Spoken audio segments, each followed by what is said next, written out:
You good?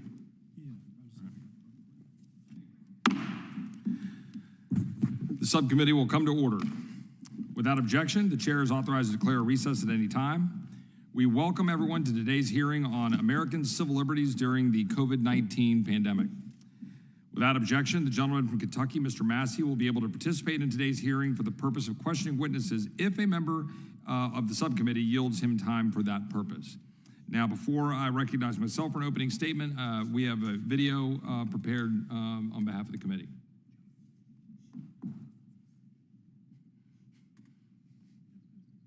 Social media, dude.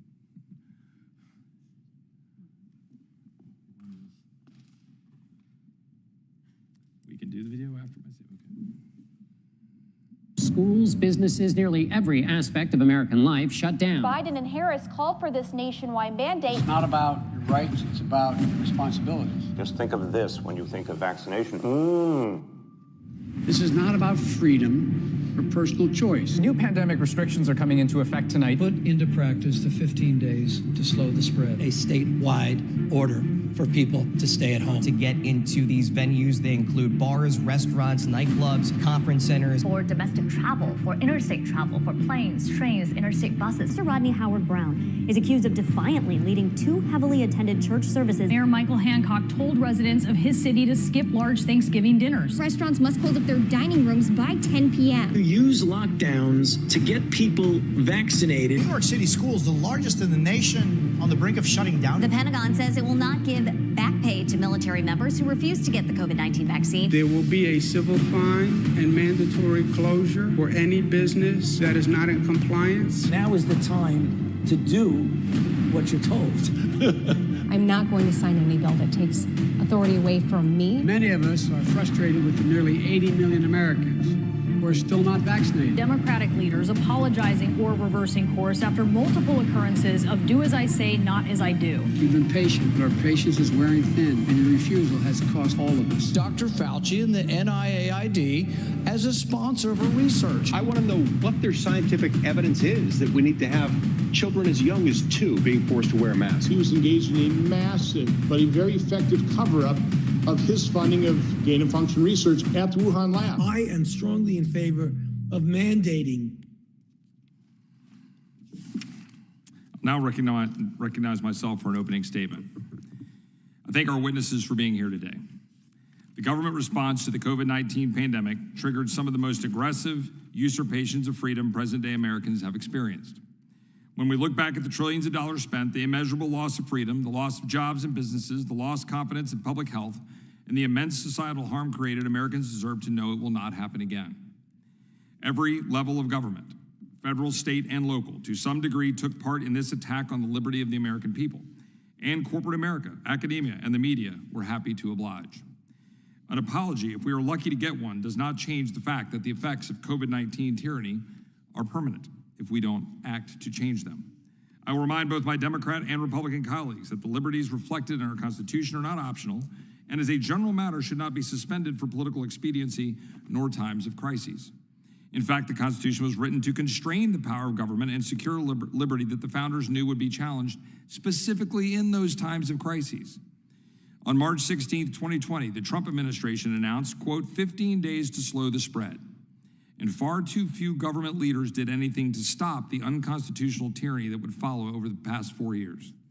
4 days after that announcement, I wrote an op-ed in National Review urging Americans that we need a, quote, date certain to return to their normal lives or the government action in response to the pandemic would be worse than the virus itself. A year after 15 days to slow the spread, I wrote another op-ed calling for an end to the capacity limits on businesses, rules about what the vaccinated could and couldn't do inside and outside, and vaccine passports. But here we are. It was clear the COVID-19 measures were not about science or safety, but compliance and control. With the strong urging of the federal government, with particular propaganda from Drs. Fauci and Birx, by late April of 2020, 42 states, collectively leading approximately 316 million people, were subject to stay-at-home orders violating their fundamental rights to life, liberty, and the pursuit of happiness. Churches across the country were subject to strict social distancing and attendance limitations, while favored businesses were allowed to carry on, violating freedom of religion guaranteed in the First Amendment. Perhaps most egregiously, here in D.C., Mayor Browser joined thousands in Black Lives Matter protests while effectively banning church services for groups greater than 10 people. The White House and the CDC colluded with social media companies to suppress opposing views related to COVID-19, ranging from ivermectin to vaccine and mask mandates, violating freedom of speech protected in the First Amendment, in addition to common sense. Many Democratic governors did not consider gun stores to be essential businesses during the lockdowns while considering marijuana dispensaries and liquor stores essential, undermining the Second Amendment. States forcibly closed businesses and deemed certain essential and others non-essential, and the CDC implemented a 120-day eviction moratorium, many of which would arguably violate the Fifth Amendment, which requires government compensation for the taking of private property for public use or a public purpose. COVID-19 measures delayed court proceedings, undermining Americans' right to a speedy trial protected by the Sixth Amendment, and I could go on and on. These constitutionally problematic government actions inflicted intense societal damage. We are still seeing the results and the consequences. The American economy experienced $14 trillion in damages due to lockdowns and governmental measures. The United States spent $6 trillion in the name of COVID, more than what the United States spent on World War II in today's dollars. This led to rampant inflation that has yet to subside. One recent analysis found that the typical American household must spend an additional $11,400 annually just to maintain the same standard of living they enjoyed of January 21, right before inflation soared to 40-year highs. Forced school closures and remote schooling erased decades of progress for students in math and reading and resulted in a quarter of our nation's students being chronically absent. We saw record high suicides, an increase of 5,000 from before the pandemic and almost 50,000 annually, and drug overdoses hit 100,000 a year. Tens of millions of Americans lost their jobs and were forced under government assistance. In April 2020, the unemployment rate hit 15%, an all-time high since the data has been recorded. Over 100 million Americans were forced to take a vaccine with a veiled threat, your job or the jab. Regardless of what radical progressive Democrats want to claim, these vaccines were not voluntary. The federal government mandated vaccines for military personnel, healthcare workers, government contractors, and all businesses with more than 100 workers. The Biden administration bragged that their mandates covered more than 2/3 of American workers. The government lied about its efficacy and effectiveness to make these mandates more palatable. Dr. Fauci said it is as simple as black and white. You're vaccinated, you're safe. You're unvaccinated, you're at risk. Simple as that. Not sure the truth has borne that out. Former CDC Director Rochelle Walensky said the following: our data from the CDC today suggests that vaccinated people do not carry the virus, don't get sick. They teased the prospect of freedom if we would just suck it up and do what they said. How did that work out? They were dead wrong, and instead we got one of the biggest bait and switches of all time. We decided to inject 700 million people with vaccines regardless of the risk COVID-19 poses to them. Here's the aftermath. 1 million adverse events from the COVID-19 countermeasures have been reported to the government. Only 11 have been compensated, while Big Pharma enjoys complete immunity from liability stemming from COVID-19 vaccine injury. Hundreds of thousands of small businesses shut down permanently, while big businesses like Amazon, Walmart, and Target raked in billions. All of this for the CDC to announce last month to treat COVID-19 infections like the flu. What are we going to do to ensure our liberties are protected going forward? What are we going to do to ensure that unelected public health bureaucrats who promoted this on the American people are held accountable? We need to pass emergency powers reforms to ensure Congress can stop the expansion of the size and scope of government during times of crisis. We need to stop the funding of organizations that perpetuated this tyranny, like the United Nations World Health Organization, not accede to their power, as may be occurring this month. We should pass legislation to enhance congressional oversight of the runaway healthcare bureaucracy. We need to hold officials like Dr. Fauci and Birx accountable. God forbid something like this were to happen again. We should reject mandates, vaccine mandates, mask mandates, lockdowns, and trillion-dollar spending bills. This is a good place to start. We will likely hear the following today. We should view our response to the COVID-19 pandemic as a success. We should give the people in charge the benefit of the doubt, since it was a stressful and uncertain time. Sure, there are things we can improve upon for the next pandemic, but freedom is just one factor in the many complicated case-by-case calculations governments must make. Ignore all of this. Our rights are not to be negotiated. No matter how much they try to change the subject or rewrite history, we should never forget what they did to us. We must not be the victim of another government science experiment ever again. And that's exactly why we're here today. And I appreciate the witnesses for being here, and I will now recognize the ranking member, the gentlewoman from Pennsylvania, Ms. Scanlon, for her opening statement. Thank you, Mr. Chairman.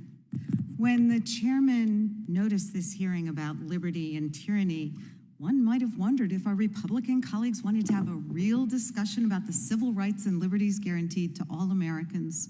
But given that this hearing is being convened by the same majority that changed the name of this subcommittee from the Subcommittee on the Constitution, Civil Rights, and Civil Liberties to the Subcommittee on the Constitution and Limited Government, it's no surprise that civil rights and liberties are once again taking a backseat to culture wars. Because you can't have a hearing on liberty without mentioning one of the most important civil liberties issues facing our country today. A woman's freedom to make existential decisions about her own health care without the meddling of politicians.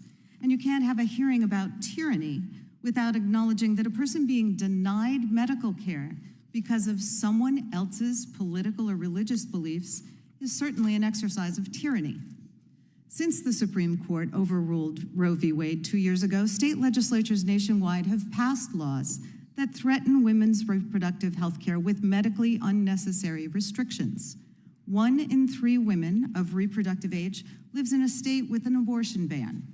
Doctors and pharmacists doing their jobs, and even women who suffer miscarriages, have been threatened with criminal charges. Women who are denied access to health care are vulnerable to harm and even sometimes death. To be clear, the Supreme Court's misguided Dobbs decision did not take away a woman's underlying right to the freedom to make her own reproductive health care decisions, but it did take away an important legal protection. At a time when a majority of the public, 62%, disapproves of the Supreme Court's decision to overturn Roe, Congress must pass the Women's Health Protection Act to enshrine this fundamental freedom into law. Now, with all that said, and despite the subjection of women currently occurring across America, reproductive freedom is, of course, not the topic chosen for today's hearing by our Republican colleagues. Instead, they're proving yet again that their supposed passion for limited government is, in fact, a passion for imposing the political and religious views of a noisy far-right majority on all Americans. Today's hearing is a destructive exercise of revisionist history, so let's try to correct the record a little bit. 4 years ago, our public health officials faced a daunting crisis, the global spread of COVID-19. I find it very disturbing that the majority, in its effort to cast legitimate public health measures as tyranny, just showed a very misleading video in which they also tried to blame the Biden administration for actions which were implemented under the Trump administration. But the actual history, public servants had to make critical decisions confronted with limited information and a mounting death toll to keep people safe from a fast-moving and deadly disease for which there was, at least initially, no cure, no treatment, and no vaccine. They utilized broad powers based on long-standing Supreme Court precedent and statutory authority. They acted in good faith to keep our communities healthy the best that they could under existing knowledge. Yet it's these very efforts to keep people safe that our MAGA colleagues want to paint as tyrannical here today. It is a deeply cynical view of government that I wholeheartedly reject. For 2 centuries, courts have recognized that the states possess significant general police power under the Constitution to respond to public health threats. Of course, the Constitution commands that individual rights must be protected, even in an emergency, and rightly so. Yet courts have also recognized that even a fundamental constitutional right is not absolute. It's important to recognize that the idea of freedom espoused by our founders is not, as some of our colleagues suggest, a right completely devoid of personal responsibility. From experience in my own community, I know that our public health leaders' decisions, especially early on in the pandemic, saved countless lives. Because during a public health emergency, individual decisions are not isolated. They affect other people. While one person might be willing to risk illness or death in exchange for going without a mask or a vaccine, not everyone is. And people can suffer when their fellow Americans make irresponsible choices. When our framers gathered in Philadelphia to write the Constitution, they were explicit about the purposes of that founding document, which included promoting the general welfare. But how can we do that if our leaders don't embrace basic steps to keep people safe and healthy in extraordinary circumstances? Which is, I'll add, something our government's done throughout our nation's history. George Washington mandated smallpox inoculations for all Continental soldiers in 1777. In 1918, Dwight Eisenhower, then commanding the Army's Tank Corps at Camp Golt in Pennsylvania, in Gettysburg, successfully controlled the influenza epidemic among his troops by employing familiar strategies like quarantining, masking, disinfecting, ventilating, and making sure that everyone was up to date on their vaccines. That experience informed his later advocacy as president to vaccinate all Americans to eradicate polio. We could have used this hearing today to seriously discuss how best to protect our national public health against future pandemics. That includes how to best strike a balance between safeguarding individual rights and ensuring the public good. Instead, our Republican colleagues want to rehash old culture wars and sow mistrust in public health.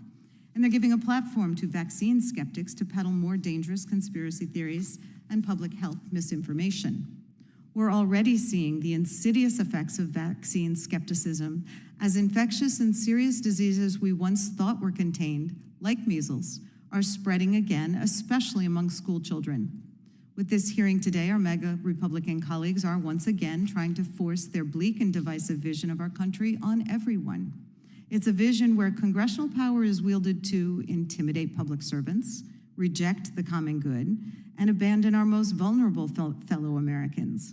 It's not responsible governance. It's not government at all. Americans deserve so much better.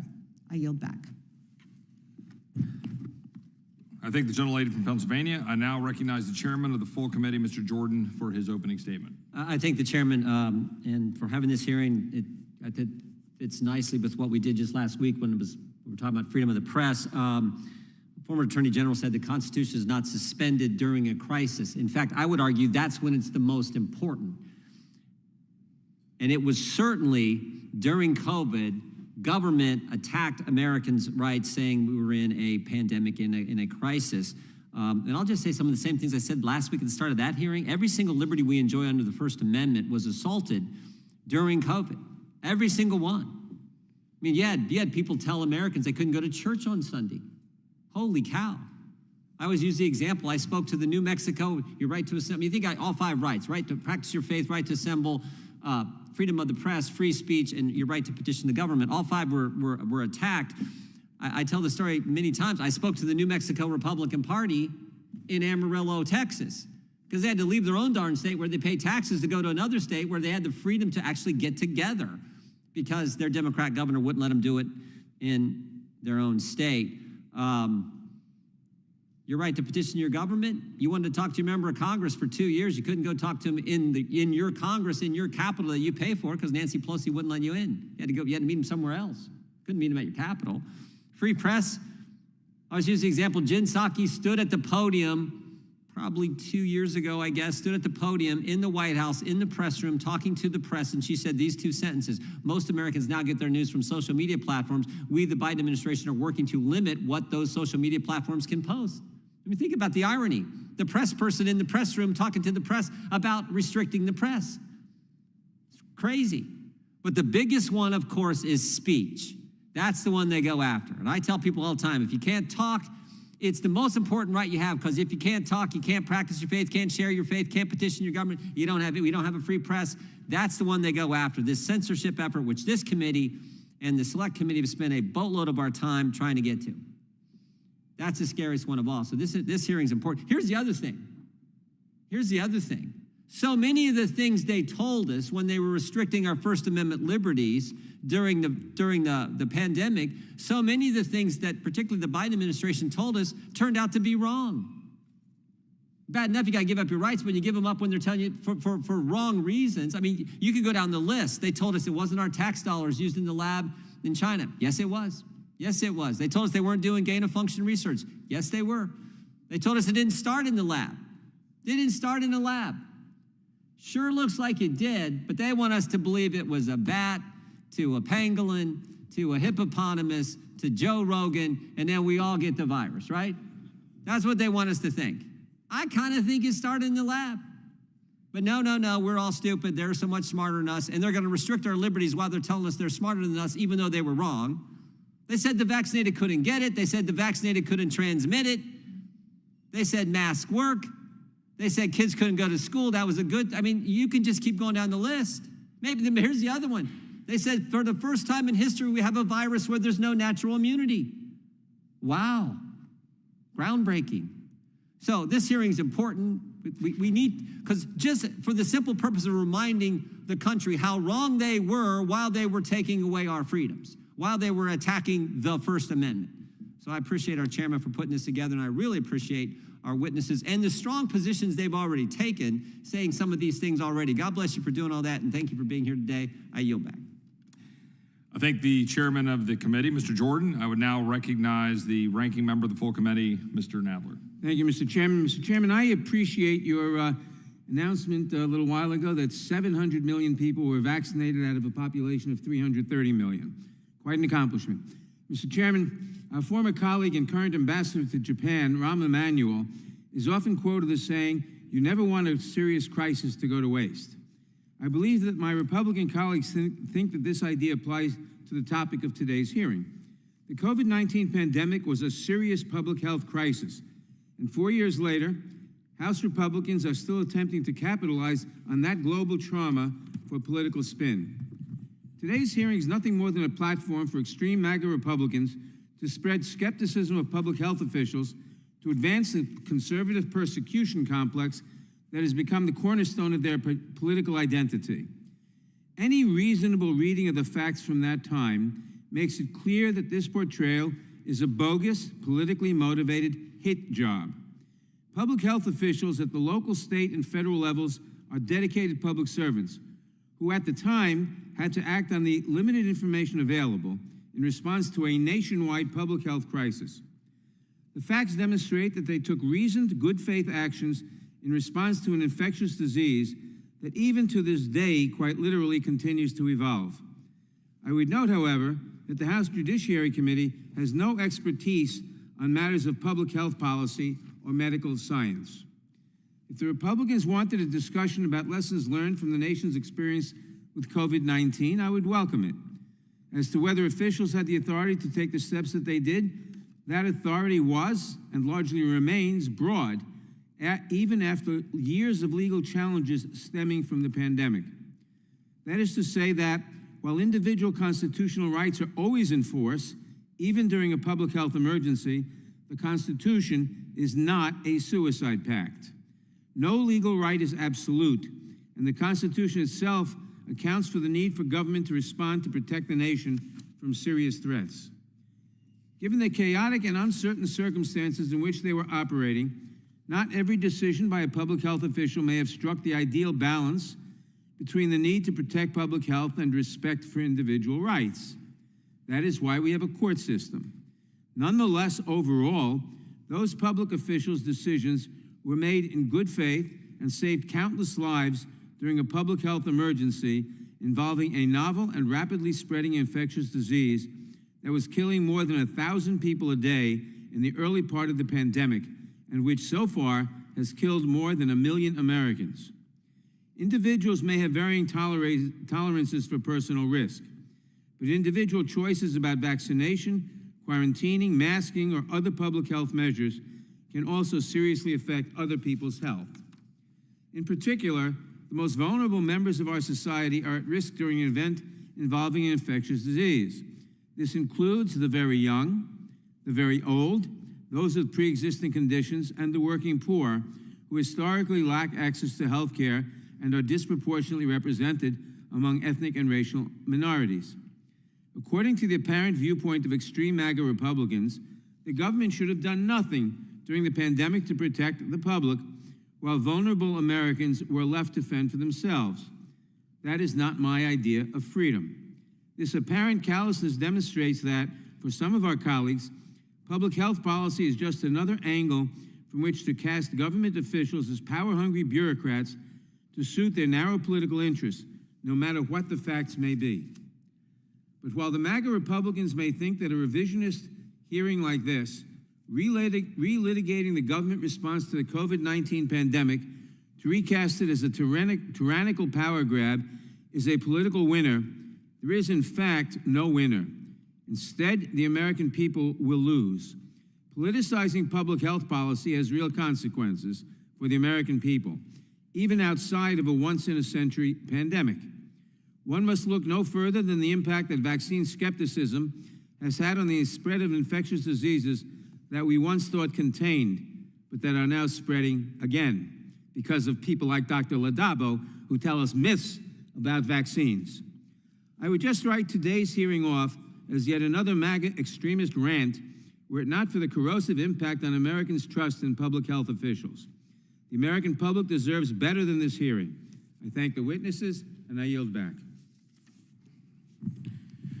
I thank the ranking member for his remarks. I would only note that the commentary about 700 million Americans or individuals receiving vaccines, because there was multiple rounds of vaccines administered, and so there were 700 million administrations of vaccines, so 700 million people received vaccines. A lot of those were the same persons getting 2, 3, 4, 5 versions of it, but that's the fact. There were 700 million vaccines administered. And I would also note that we are uniquely suited in the Judiciary Committee to deal with issues involving constitutional questions and the size and scope of government in response to what the chairman said. I'm just responding to what the ranking member said. And, well, I mean, when the ranking member takes his time to question what the opening statement is, the chairman, I wanted to respond to it.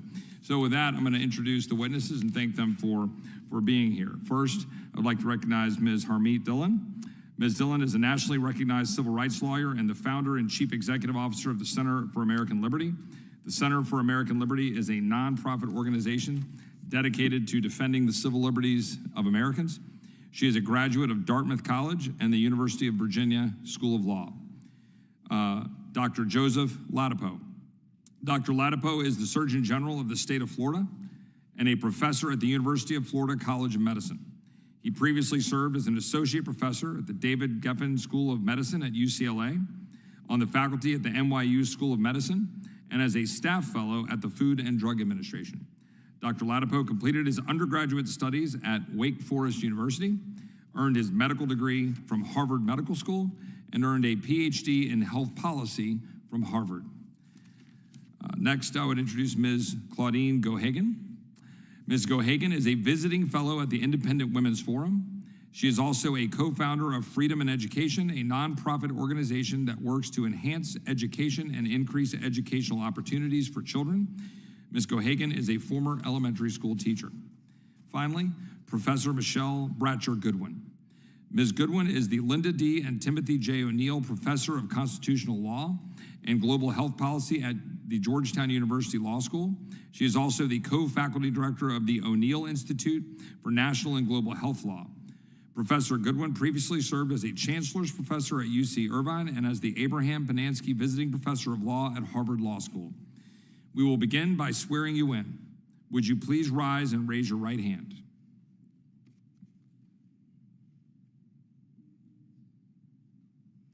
Do you swear or affirm under penalty of perjury that the testimony you are about to give is true and correct to the best of your knowledge, information, and belief, so help you God? Let the record reflect that the witnesses have answered in the affirmative, and they may be seated. Please know that your written testimony will be entered into the record in its entirety. Accordingly, we ask you that you summarize your testimony in 5 minutes. Ms. Dhillon, you may begin. Wait, your mic, Ms. Dhillon. Good afternoon, Chairman Roy, Ranking Member Scanlon, and members of this committee.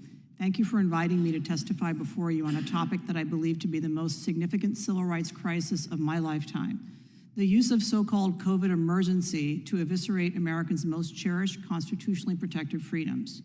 During the pandemic, we witnessed the radical dismantling of the guardrails that the framers of our Constitution specifically designed to rein in imperious government actors. In the guise of emergency, government officials instituted unlimited executive fiats to control and curtail every aspect of our lives.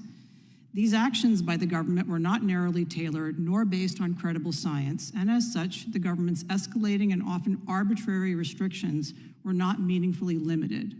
The government closed our schools, locked down our houses of worship, destroyed our small businesses, criminalized our free speech, banned travel, kept us from our loved ones at their most desperate hours, even shut down the beaches of Orange County and the skate parks so that children could not play.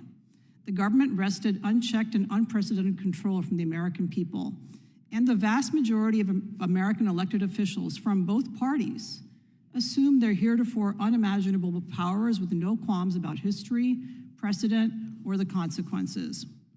Thankfully, due to a wave of legal challenges against these restrictions, the Supreme Court eventually issued rulings that, piece by piece, returned some measure of protection to our threatened First Amendment rights, while others remain exposed and eroded to this day.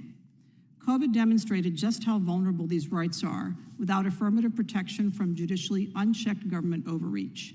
At any given time today, a state or federal government official could declare an emergency or fabricate some unfounded excuse and suspend our fundamental rights once again. Most courts will not stop them, as we have unfortunately seen. It is imperative that Congress intervene to make sure that the COVID legal history cannot and will not repeat itself. One of the most egregious violations of our First Amendment freedoms was the treatment of religious Americans as second-class citizens, as vectors of disease. From the very beginning of the pandemic, governors across the country discriminately labeled houses of worship, and by extension, the First Amendment as quote-unquote non-essential, while at the same time leaving their secular counterparts open for business.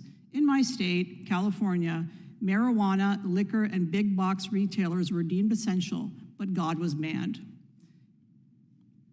There were different rules for the elites compared to the people as well. A member of this committee, Congresswoman Bush, held protests on the steps of the Capitol, while Nancy Pelosi barred our client, a Reverend Patrick Mahoney, from praying at the same place. The Center for American Liberty and my law firm represented several American faithful citizens in their fight to live according to their religious beliefs. In 3 of these cases, the United States Supreme Court agreed with us. Gish versus Newsom, South Bay United Pentecostal Church versus Newsom, and Tandon versus Newsom. We represented pastors and congregants in California who did everything they could to keep their churches' doors open safely. They offered distancing, they offered sanitization, they offered masking, but none of it was good enough for the government. This discrimination against religious Americans did not end once restrictions lifted. We currently represent 3 individuals who were fired from the North Carolina Symphony, where they requested religious exemptions to the vaccine mandate. All 3 musicians submitted exemption requests that included guarantees they would take additional social distancing and masking measures to avoid violating anybody else's rights. But this was not good enough. The symphony denied the requests and fired these musicians, who remain fired to this day, even though the symphony has lifted its vaccine mandate. As a result of these discriminatory actions, these artists lost their livelihoods and the American dream. These violations of our civil rights were made possible by the lack of due process and judicial scrutiny during the pandemic. When governors invoked emergency status, many federal judges threw all 3 standards of scrutiny, rational basis, intermediate, and strict scrutiny, to the wind in the name of an emergency. I heard judge after judge chillingly dismiss rulings in our cases challenging government overreach. This complete disregard for a critical check was a result of an outdated Supreme Court ruling, Jacobson versus Massachusetts, which hails from even before the Jim Crow era in our country, and yet remains the law in this country to this day. Jacobson handed unbridled power to the government to declare when an emergency occurred and what to do about it. There was no room for judges to make their own rules based on facts, experts, and the law. Executive fiat was rubber-stamped and our fundamental rights abridged. In conclusion, I urge Congress to enact legislation that limits the federal government's ability to use outdated legislation and rulings like Jacobson and others to curtail our constitutional freedoms, and to apply instead modern tiered scrutiny and due process analysis developed by the courts. No emergency, especially one defined by the government, should warrant the erosion of our freedoms and a complete disregard for the judicial scrutiny the courts use to preserve them in every other instance. Thank you. Thank you, Ms. Dhillon. Dr. Ladapo. Thank you. Chairman Roy, Ranking Member Scanlon, and distinguished members of the subcommittee, it's an honor to appear before you today to discuss liberty, tyranny, and accountability, COVID-19 and the Constitution. My name is Dr. Joe Ladapo, and I currently serve as Florida's State Surgeon General and also as a professor at the University of Florida. I was born in Nigeria and immigrated to the United States when I was 5 years old with my family. After graduating from Wake Forest University, I earned my medical degree from Harvard Medical School and a PhD in health policy from Harvard Graduate School of Arts and Sciences. When COVID-19 hit the United States in 2020, I felt the heavy hand of California's public health policy. This is a recurring theme, not only as a resident, father, and a husband, but also as a professor and a hospitalist physician at UCLA taking care of patients with COVID and other medical conditions. I saw fear supplant thoughtful decision-making. In contrast, as I looked to Florida, it was clear that Governor DeSantis was laser-focused on evidence-based approaches to COVID-19. Since the beginning, Governor DeSantis took courageous steps to ensure that his pandemic response decisions were rooted in data and served his population, even when these decisions were wildly unpopular. With over 6 million senior residents, the highest risk of serious illness and death, Governor DeSantis prioritized access to COVID-19 vaccines for them, a deviation from CDC recommendations at the time. A few months later, the CDC followed his lead.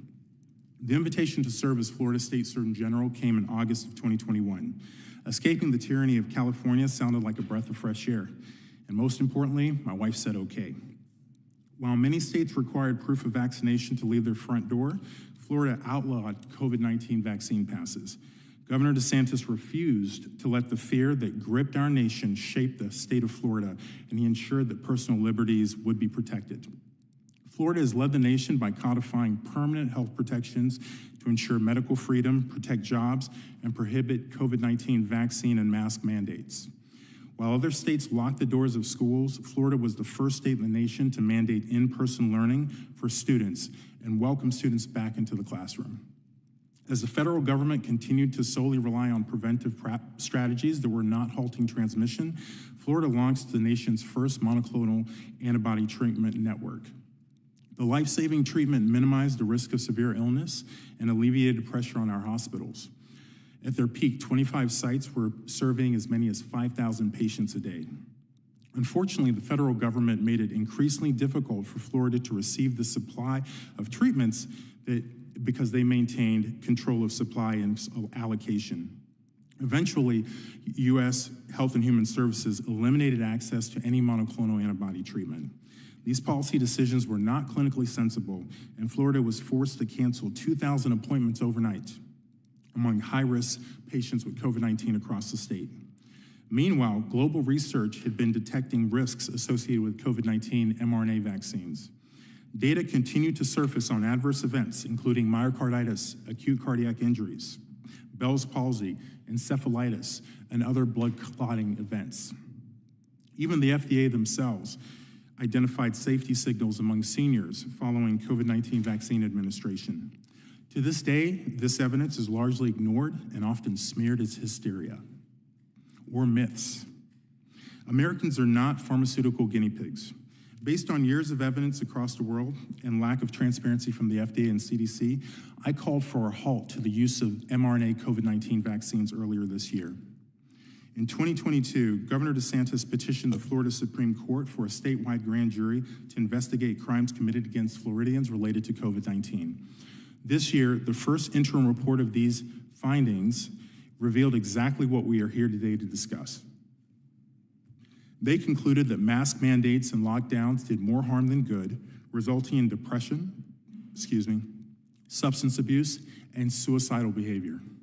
The jury also found that higher excess mortality occurred in lockdown areas, and that CDC COVID-19 hospitalization data were likely inflated due to financial incentives that impacted reporting. Unfortunately, the WHO is in the process of drafting a pandemic treaty. This treaty would expand their power in response to a pandemic, and this would have pernicious implications for the sovereignty of the United States and our citizens here. Under the leadership of Governor DeSantis, Florida has always been a leader in protecting personal freedoms. I'm honored to be here today to discuss these issues. I'm grateful to the committee's commitment to upholding individual liberties and common sense, and I'm very grateful to the committee's recognition that these impulses to curtail individual rights and overcome personal responsibility and individual liberty are still present and unfortunately just as strong as they ever were 4 years ago. Thank you, Dr. Ladapo. Ms. Geoghegan. Chairman Roy, Ranking Member Scanlon, and members of the subcommittee, thank you for inviting me to appear today. My name is Beanie Geoghegan. I'm a visiting fellow at the Independent Women's Forum, an educator, and the mother of 4 children, 3 sons and 1 daughter, all of whom were profoundly impacted by the cruel COVID-era policies. My daughter is here with me today. We live in Jefferson County, Kentucky. While the government response to COVID affected all of my children differently, today I will focus on how the school closures delegitimized school for my youngest son, Colin. Colin always thrived in school, participated in activities and sports, was well-liked by his peers and teachers, and was even told by his 4th grade math teacher, Stacy Porter, that he would probably be president someday. This was a kid who understood and appreciated the value of education and did not harbor any ill feelings toward school. Unfortunately, school closures changed that. They brought what is arguably the most fun time in high school to an abrupt halt for Colin and many other students who were robbed of so much during that time. March 13th, 2020 was a defining day in our home. My 2 oldest were home from college on an extended spring break that would last until August. As word spread that school was being canceled for 2 weeks to slow the spread, our family could not have imagined it would be the last day my 2 youngest children would see the inside of a public school classroom. 2 weeks to slow the spread turned into 18 months to stunt my son's academic growth and delegitimize school for him. Virtual learning lessons usually equated to briefly logging on to get credit for attendance and listening to a teacher talk for a few minutes to give an assignment that may or may not have been relevant. To make matters worse, instead of capitalizing on all of the free time students had to read great books in English class, his teacher focused on topics like intersectionality and identity. Meanwhile, I was working with other parents locally trying to get our school board to reopen schools so our children could return to normal. One board member responded to my school closures concerns with, "Each of your emails is more absurd than the last." The particular email he's referring to reminded the board about the Everyday Counts campaign they launched before COVID school closures. When I emailed that Chicago public schools had found a way to reopen, another board member replied, "Feel free to move to Chicago." Meanwhile, Colin was becoming more frustrated and indifferent towards school. Despite his and his friends' indifference and lack of effort, they were awarded high school diplomas. They knew they hadn't earned them since the expectations for the last 18 months were minimal, but they were ready to move past high school. A few months after Colin's socially distanced outdoor graduation ceremony, we moved him into his college dorm with his lifelong best friend. Unfortunately, but not surprisingly, the bad habits and negative attitudes about school he had developed during virtual learning didn't translate into success at college. After 3 very discouraging semesters, he moved back home. Because he is a hardworking, industrious young man, he quickly found a job to keep him busy and earn money while he thought about his future. Many of his friends' parents shared that their sons and daughters struggled with similar issues. They seemed to be lost, unmoored from a sense of direction or purpose. A friend's daughter was a part of a nursing program in the public high school when schools closed. As a result, she didn't get the training she needed. Therefore, she could not pass the anatomy and math classes required in her first semester at the community college. Students like her incurred a greater financial burden because they had to pay for remedial college courses to cover material that their free public schools should have taught. To add salt to the wounds of many students, the leaders in my district boasted about the all-time high graduation rates in the years following school closures, even though only 23% of the students were proficient in reading and 21% performed the proficient level in math on state assessments. Public schools sent functionally illiterate and innumerate young people out into the workforce or world of higher education, woefully unprepared to thrive or flourish. Too many young people today, especially young men, do not feel prepared to take on adult responsibilities or the challenges of college life. In 2022, about 1 million fewer young men were in college than in 2011. Approximately 1/3 of the students who have enrolled in college have dropped out. That can't be good for those individuals who spent the money, lost the time, and had their confidence tested. While everyone doesn't need to attain a college degree, and plenty of noble careers out there do not require one, fewer people with college degrees will negatively impact our nation's economy. This will not be fixed by increasing funding to the very institutions that shut their doors to millions of students nationwide and left the parents to pick up the broken pieces. The solution was and is to allow families, not the government, to choose the best learning environment for their children. The families who had that choice during COVID are mostly free from this fallout because their schools reopened quickly. Since this is my son's story, I want to conclude with his advice. There needs to be a better process to prevent something like this in the future. Families should have had a vote in school closures rather than the government deciding without their input.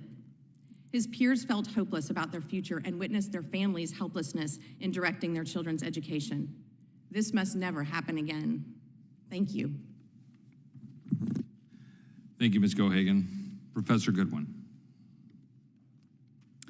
Subcommittee Chairman Roy, Subcommittee Ranking Member Scanlon, and distinguished members of the House Judiciary Committee and Subcommittee on the Constitution and Limited Government, thank you very much for inviting me today. My name is Michelle Bratcher Goodwin. I am the Linda D. and Timothy J. O'Neill Professor of Constitutional Law and Global Health Policy at Georgetown University Law Center, where I'm also the co-faculty director of the O'Neill Institute for National and Global Health Law.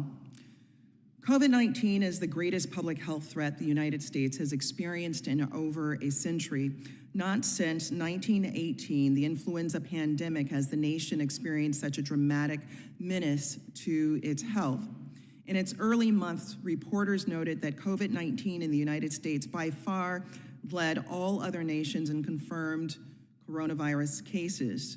Within barely 1 year, the death toll associated with COVID-19 exceeded a staggering 500,000 losses in the United States, compounded by more than 28 million confirmed cases.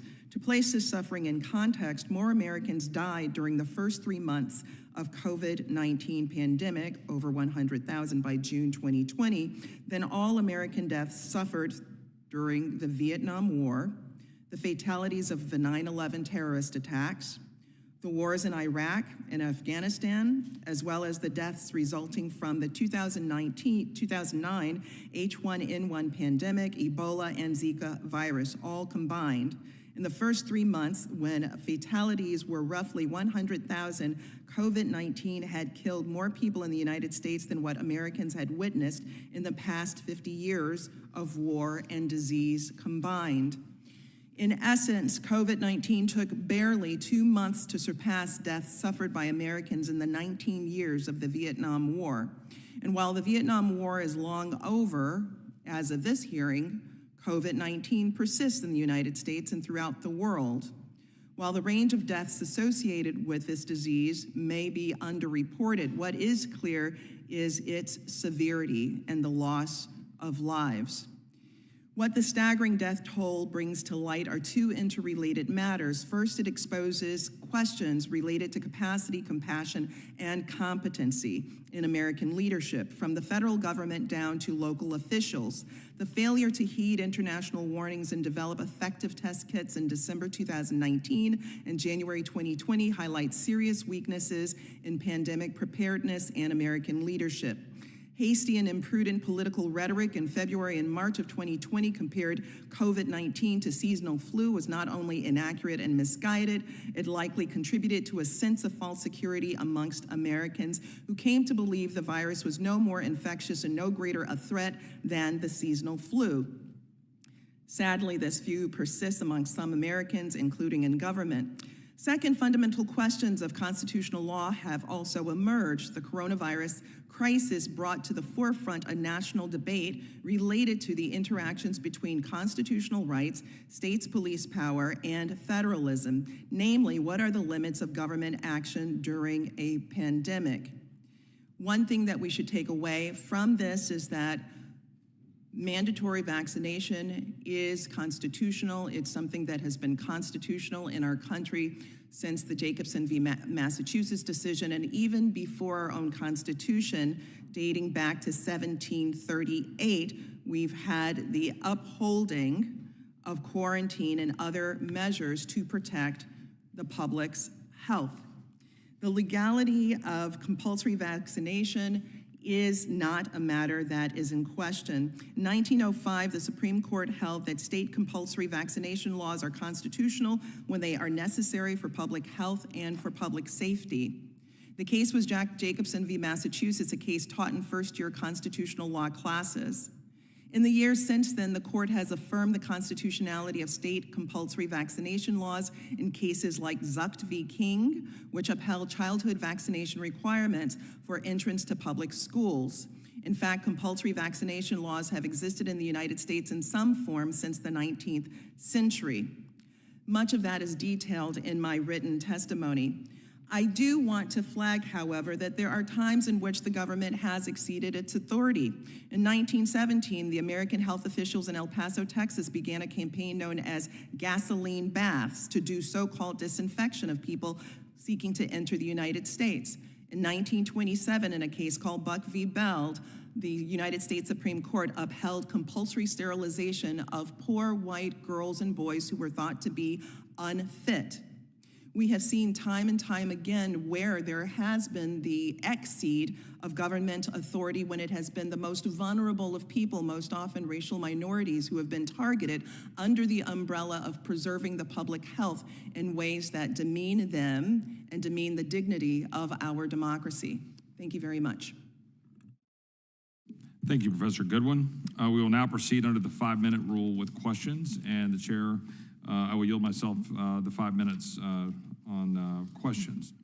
So, Dr. Ladapo, about 100 million Americans were placed under essentially federal mandates with respect to vaccines. Some of those have been struck down, correct? That's correct. And, but nevertheless, there were still a whole lot of pressures for people to be vaccinated and to get the vaccine or lose their job. Is that correct? Tremendous pressure, and many people, in fact, did lose their jobs. Can you expound on the extent to which both whatever happened in the grand jury or in your own observation, what has led you to believe that the mRNA vaccine should be taking a second look and shouldn't be out there, and your concerns about the health issues, the million cases that have been reported through the VAERS system, et cetera? Can you expound on your concerns about the vaccines? Sure. Thank you for that question, Chair. It's hard to be an honest person or have any relationship with honesty and not acknowledge that over the last few years, negative information, negative scientific findings, negative impressions about the mRNA COVID-19 vaccines have been to at least some extent suppressed. Most people, I think, with some relationship to honesty would agree that they have actually been quite strongly suppressed often. However, there are a number of scientists in this country who have been vocal about the problems with the mRNA COVID-19 vaccines.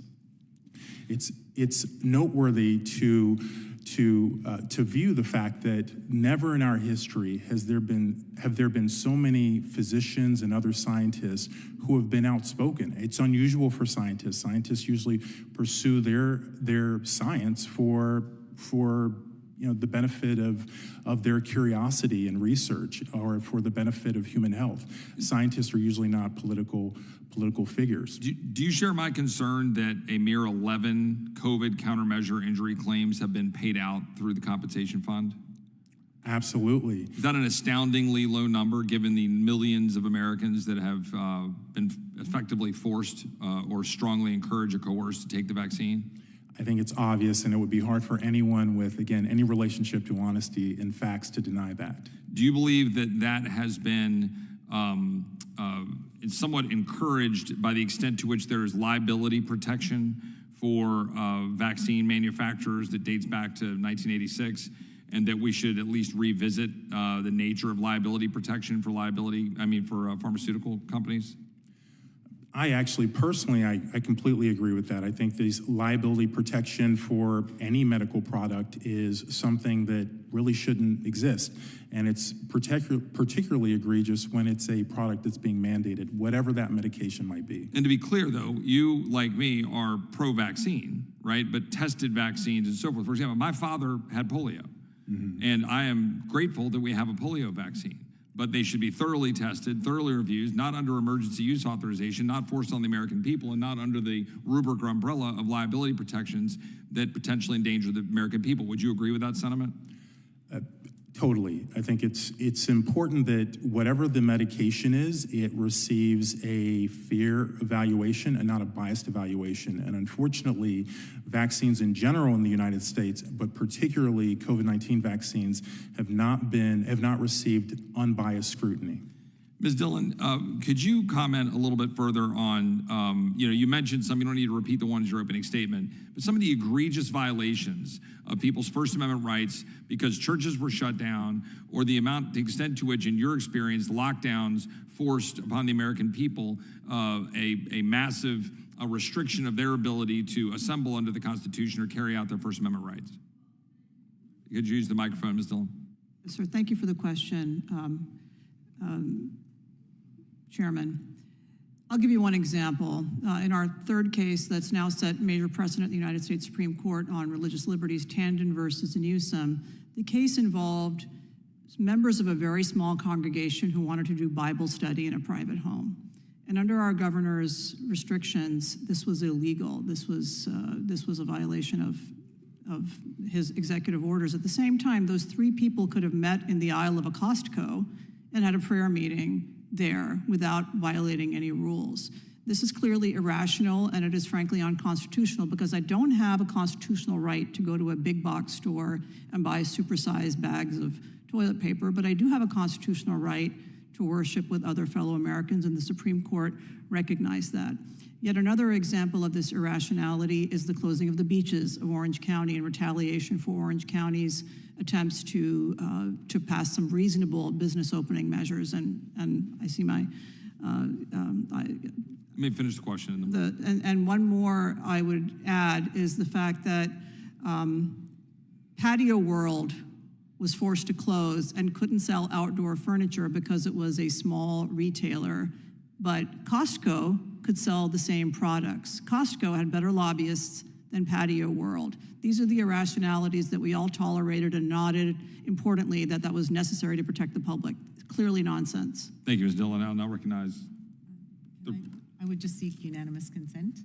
I'd like to have unanimous consent to enter into the record the CDC and FDA's March 2023 response to the Florida Department of Health's misleading statements about the COVID-19 vaccine. The letter sets the facts straight on the safety and effectiveness of the mRNA COVID-19 vaccines, while noting the dangers of perpetuating misinformation about vaccine safety, including unnecessary death, severe illness, and hospitalization. Without objection. Thank you.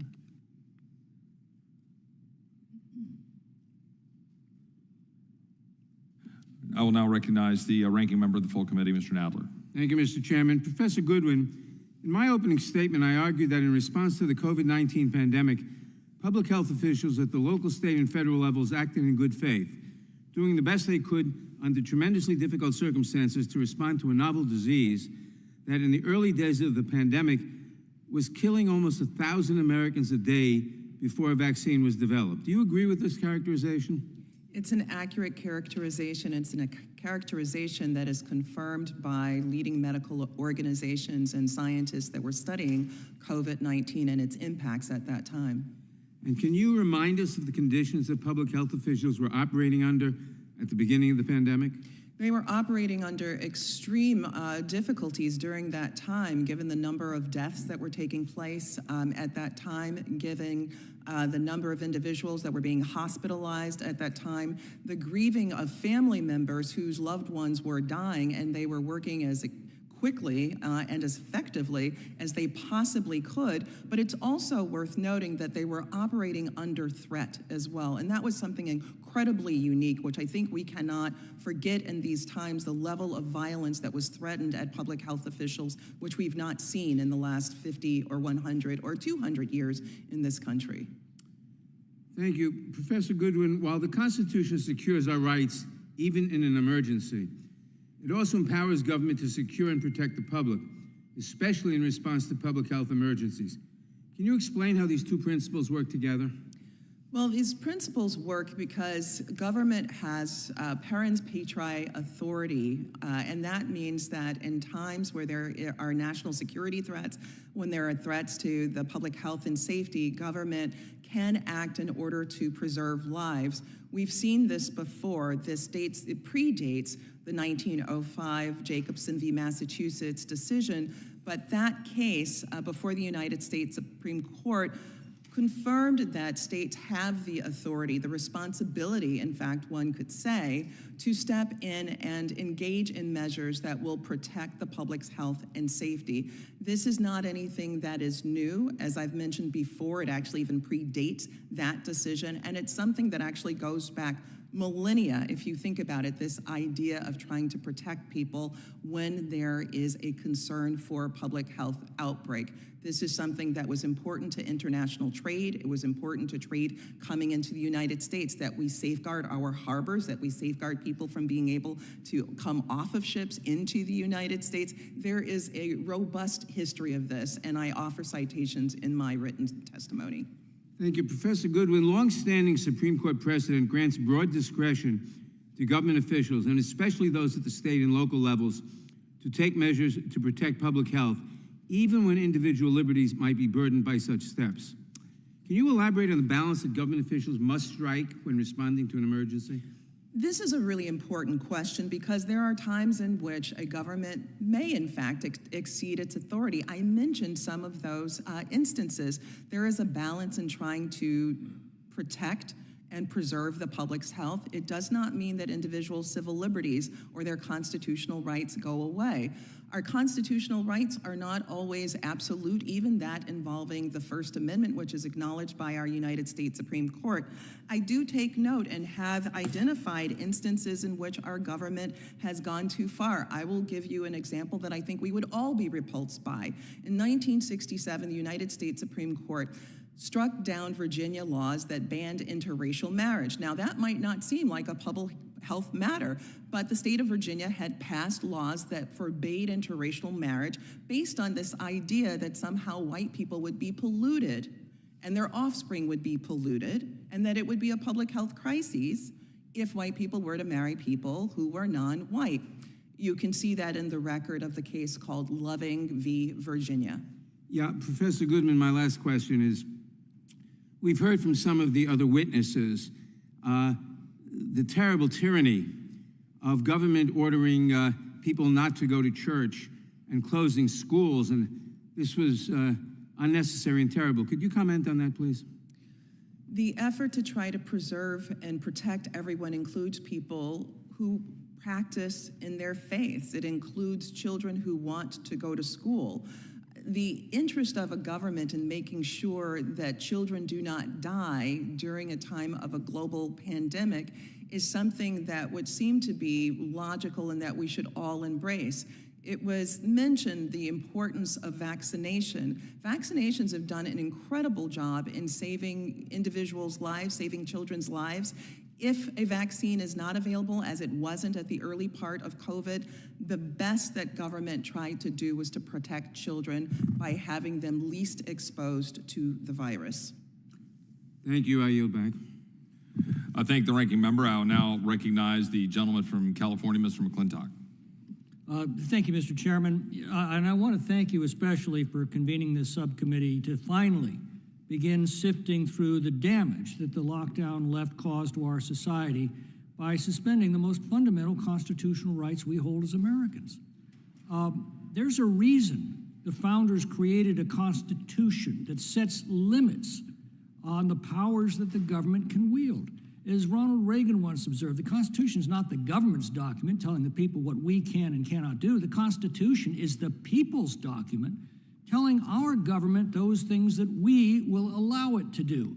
And the fact is, we never allowed it to close millions of businesses, lock people in their homes indefinitely, censor dissenters, forbid peaceable assemblies, shut down churches, and yet in the jurisdictions that the left controlled, this is exactly what they did. And they were spectacularly wrong. We knew from the beginning that young people were virtually unaffected by this disease, and we knew that the elderly were at extreme risk. So what did these lockdown leftists do? They closed the schools and forced infected patients into nursing homes. We knew from the beginning that obesity was a major contributing factor to the severity of the disease, and what did these leftists do? They closed the gyms and left the liquor stores open. We knew from the beginning that outdoor transmissions were very rare and that 80% of the infections occurred in people's homes. So So what did these leftists do? They closed the parks and beaches and forced people into their homes. Sweden never closed its schools, never closed its businesses, never required masks or vaccines. They trusted their citizens to make these decisions for themselves. The United States, unfortunately, imposed all of these mandates in the states controlled by the Democrats. And here's the result. The United States has suffered 3,600 deaths per million from COVID. Sweden suffered 2,600 deaths per million. So let me put it another way. If we had followed Sweden's policies and had Sweden's results, 340,000 more Americans would be alive today. And that doesn't include the millions of additional excess deaths that these policies caused from suicides, drug and alcohol-related deaths, deaths caused by delayed health screenings and deferred health treatments. It is heartbreaking and sickening to think about the butcher's bill from all of this folly. Ms. Goodwin is dead wrong. These policies didn't save lives, they cost lives, hundreds of thousands of lives. And the foolish people responsible for this carnage have yet to be held accountable. I understand why they don't want to answer for the decisions that they advocated, imposed, defended, enforced, and still defend today. But it's time we acknowledge the damage that they did and take steps to assure that they can never do it again. Our Constitution was supposed to protect us from such people, and this time it didn't. So the question I have, and I direct it to Ms. Dhillon, who's been very active on this legal front, how do we prevent this from ever happening again? Thank you for the question, Congressman McClintock. I think the biggest thing that Congress could do right now is to overrule by legislation the outdated precedent, Jacobson versus Massachusetts. I hear people in this hearing praising it. At the time Jacobson versus Massachusetts was the law, Black people couldn't eat at the same places as white people. People like me from Punjab weren't allowed to buy property in the United States.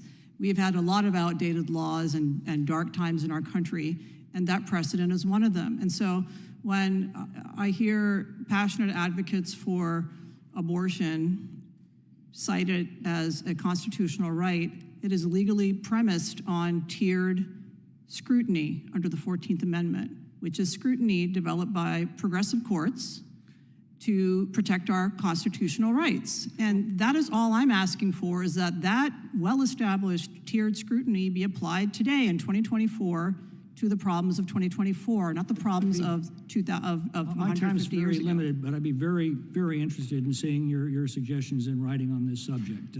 I think the Congress, looking back on this now, can see the folly. But I want to direct the same question to Dr. Ladapo real quickly. What's the most important thing we can do to prevent this from ever happening again?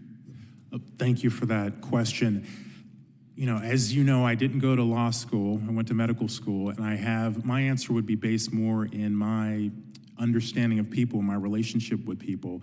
And I think that has to do with really helping people, really take in more of their power as human beings and their right to sovereignty and their right to control what is put into their bodies, which is an absolute right from God. And I think if more people really understood that within themselves, it would be harder for our sometimes tyrannically inclined leaders to lead them in different directions, which we saw very loudly and clearly, and to a much heartbreak during the pandemic. I thank the gentleman from California. I now will recognize the gentlelady from Vermont, Ms. Ballin. Thank you, Mr. Chair. Dr., is it Ladapo? Is that how you pronounce it? Ladapo? Sure, it's all good, either way. No, but how do you pronounce your name? Ladapo. Ladapo. I like to get it right. Okay. Are you a specialist in infectious diseases? I am board certified in internal medicine, and internal medicine doctors take care of a wide variety of patients. Understood. Are you a specialist? I asked a very specific question. Are you a specialist in infectious diseases? So I am board certified in internal medicine. Okay, the answer, I guess, is no, which is okay. We're moving on. Diseases. Are you a specialist in epidemiology? I have PhD I see where you're training going. Okay, in epidemiology. so you are not a specialist in epidemiology I have either. PhD training in epidemiology and biostatistics and health economics. Are you a vaccine researcher? I am not a vaccine researcher. Okay. I'm curious why you altered key findings in a state-driven study about COVID-19 in your state of Florida. Why did you alter the results of a state-driven survey? If I could, Mr. Chair, enter into the record April 24th, 2023 political article, Florida Surgeon General altered key findings in study on COVID-19 vaccine. Why did you alter the information in that study? Thank you for your question. That is factually incorrect. I did not alter any findings in any study, and I have a record of multiple NIH grants as a professor at UCLA and a professor at Florida, and those are not easy to get. The study you're talking about is a study that was very unpopular because we had a finding that actually was in sync with what you might expect from myocarditis, Dr. Ladapo, which is that we found that there was an increased risk of myocarditis and cardiac death in young people. In your home state had said on the record to the press that you altered the study, are you saying that is inaccurate? I'm saying we have a study that showed that young men were at increased risk of cardiac. I've already answered that question, ma'am. I said absolutely not. I have never altered any study.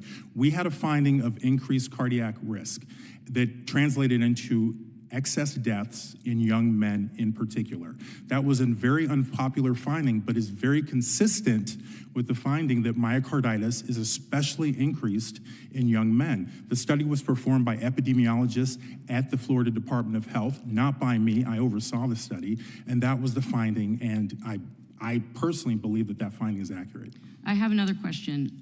You had said in multiple op-eds, USA Today, March 26, 2020, Wall Street Journal, April 9th, 2020, that you spent time taking care of patients with COVID-19 at UCLA's flagship hospital, and yet your colleagues at that institution said that was not true. Did you, in fact, while you were on staff at UCLA's flagship hospital, were you the person charged with treating COVID-19 patients? I have taken care of, at UCLA Hospital, as the attending physician, many patients with COVID-19. Thank you, Mr. Ladapo. Ms. Goodwin, would you agree that longstanding Supreme Court precedent grants broad discretion to government officials, and especially those at the state and local levels, to make measures to protect public health, even when individual liberties might be burdened by such steps? I would agree. And do you think in the instance of COVID-19, when we're dealing with a pandemic that we had never seen in our lifetime, do you feel like the steps that were taken were in line with Supreme Court precedent? Based on the evidence that I've shared, that within the first 3 months, we saw more deaths than the 19 years of the Vietnam War, then I would say yes. What's disturbing to me about this hearing is that there is some idea that folks who were in positions of power were somehow trying to manipulate the public for some nefarious means. And I was the majority leader in Vermont, the Vermont Senate, working closely with a Republican governor in Vermont, meeting in Rules Committee, which is bipartisan in Vermont, to make decisions in a bipartisan manner to try to protect the health and safety of Vermonters. And I am very sympathetic to the position that Mrs. Geoghegan. I understand. I had 2 kids in school as well. I'm very sympathetic to how challenging it was. That's true. It was very challenging. The gentlelady's time is expired. I will yield back. I would now recognize the gentleman from North Carolina, Mr. Bishop. I'll yield my first 2 minutes to Mr. Massey. Mr. Ladapo, the gentlelady from Vermont just questioned your credentials. Isn't it true you have a PhD and an MD from Harvard? Yes, that's correct, but apparently not enough. I guess not. Well, I'm going to say that the Pfizer CEO is a large animal veterinarian, okay? And then the person who actually approved the vaccines at the FDA is a hematologist oncologist who ran off the two top vaccine scientists at the FDA, Marion Gruber and Philip Krause, because they said that they would not skip steps to approve the vaccine. And then they also had hesitation about the boosters. He said not everybody's going to need a booster, especially not 8 months after they've received the vaccine. But they were the vaccine experts working at the FDA who were removed of their responsibilities by a guy who didn't replace them with vaccine experts. How do I know this? I was in a transcribed interview for 7 hours with this gentleman from the FDA yesterday. And what we also found out is that the FDA, whose role is to regulate the manufacturers, to make sure that what they say is true, that the claims can be verified, the FDA itself was going out and making 1-minute videos saying things that not only did the vaccine manufacturers not claim, for instance, that their vaccines could stop or slow the spread, but the vaccine manufacturers never asked for approval of to be able to say, and that the vaccine manufacturers would have gone to jail. The FDA would have probably arrested somebody if they had made the claims that the FDA itself was making. So we'll find out more about that later. Let's talk very quickly, Ms. Dhillon, about the PrEP Act or Mr. Ladapo. Is that something that Congress could remedy? Well, the PrEP Act effectively protects the big drug companies from the defective products that they make. And I find it as a civil rights lawyer very problematic that that type of protection is granted freely by the government without even requiring anything on the part of the drug manufacturers. I know we want to promote industry, but I think it is time to re-examine the PrEP Act and roll it back. I think it's medical malpractice martial law, and I'll yield back. I think, Mr. Massey, you're picking up. I'm going to pick up right there. There was a case decided by the North Carolina Court of Appeals back in March in which a student athlete, minor, went for a compelled COVID test and was administered a COVID vaccine without his parents' permission and without his consent. They just said, give it to him. He sued, and it was the PrEP Act that the Court of Appeals just said they were constrained to hold, completely deprive the parents of any claim for relief. Now, they didn't have federal constitutional claims there, but I note that in the Ninth Circuit, Ms. Dhillon, in February, in Maney versus Brown, the PrEP Act was cited, and it said that not only did Congress immunize and eliminate almost any claim, statutory or tort claim, it also eliminated any claim under Section 1983, any constitutional claim. So it seems to me that with the PrEP Act, the Congress has so sweepingly deprived Americans of their fundamental constitutional rights that the only conceivable claim I can think of would be an ex parte Young prospective injunctive claim, and you'd have to know they're going to do something, right? You can't have any claim at all if you've been damaged by the violation of a constitutional right based on a vaccine administration. I would agree with that. I was discussing this with a civil rights lawyer yesterday, and the problems go beyond this. They include that under restrictions of the Bivens decisions in the United States Supreme Court, there is no sort of fundamental constitutional claim that can be brought absent some legislative enablement. Right. And so I think Congress really needs to look at this. The problem of preemption is a significant one that erodes states' rights. And in this case, there is a competing fundamental constitutional right, the right of parents to control their children's education, which has been guaranteed time and again by the Constitution and is effectively abridged in the case that you just mentioned involving the forced vaccination of a child against the parents' Absolutely. Got one more thing to try to squeeze in, and that is talk about this WHO treaty, this WHO treaty. See, what is the design there? The biggest thing that concerns me is that as of now, if we had another crisis emerge, it almost looks like the same events would be repeated. And some are out there, I think, trying to make sure that government, that the factors limiting government, like litigation in our Constitution and so forth, will be even less effective by ceding power to international bodies like the WHO. Can you speak to that treaty we hear so much about? Absolutely. So we had a mere iota here or there of some fundamental liberties being recognized by the federal courts, and under this WHO treaty, we would effectively be ceding all such discretion to international bodies. We've seen how that's worked out in real life in many other spheres of our lives. This is a country based on federalist principles. So generally speaking, states should be able to pass laws that protect rights. Judges should apply modern, not ancient constitutional principles dating back to bad eras of our country. And instead, we are going in the opposite direction with considering treaties that would cede that to countries that share none of our egalitarian values. My time is expired. I think the gentleman from North Carolina, we're going to continue on our side of the aisle. If the gentleman from California is ready, I will recognize him. Thank you, Mr. Chair. At this point, there's really no room for reasonable debate that the extreme and extended lockdown and school closure policies were a historic mistake. And in light of this, you see two basic tactics for those who are responsible for these policies. The first is to say, well, we just didn't know at the time. So here's a quote from perhaps the individual who did the most damage during COVID of anyone in the country, if not the world, and that's the governor of California, Gavin Newsom, who recently said on Meet the Press, "I think we would have done everything differently. I think all of us, in terms of our collective wisdom, we've evolved. We didn't know what we didn't know. We're experts in hindsight."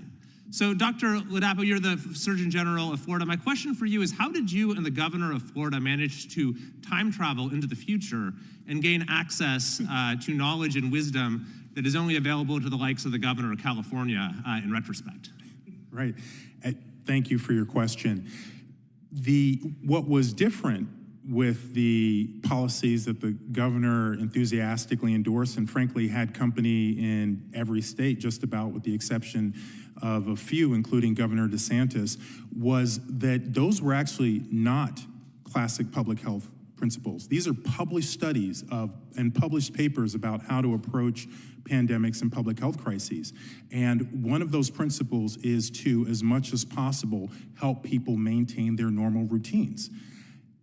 Old published papers state very clearly that the benefits, if any, of things like forcing people to stay home are unlikely to be realized. This is not new knowledge. This is old stuff, but unfortunately, none of it was followed when the COVID-19 pandemic started. Well, thank you for your common sense and science-based policies. Millions of people, particularly kids in Florida, are much better off because of it. Now, the first tactic is to simply say, well, we didn't know at the time. The second tactic is simply to deny that these events occurred altogether. We've seen that actually in the testimony of several Biden administration officials in this Congress. You had the Secretary of Education, Miguel Cardona, despite being an enthusiastic advocate for child vaccine mandates, denied in testimony before the Education Committee that he had supported that. You had the Secretary of Health and Human Services, Javier Becerra, from my own state of California, testify, quote, "We never forced anyone to do anything, even though he oversaw the heinous 2-year-old mask mandate for Head Start."